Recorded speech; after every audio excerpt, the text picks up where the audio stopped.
is our bag vending machine, in which we can store 500 numbers, and the operation is very simple. What we need to do, locate the bag.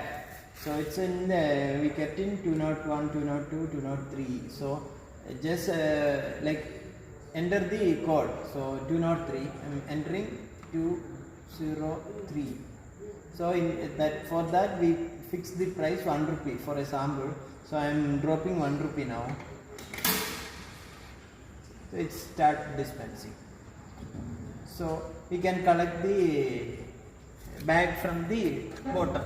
So here is the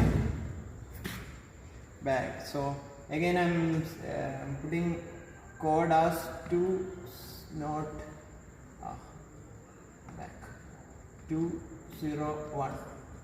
So for that also the same price. Start dispensing.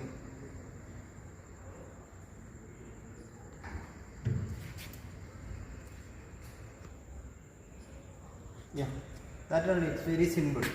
202 coin. If you drop,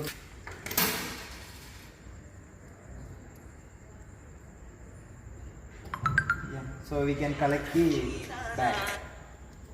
Yeah, it's very simple to operate. So by using the keypad, select the tray and insert the coin.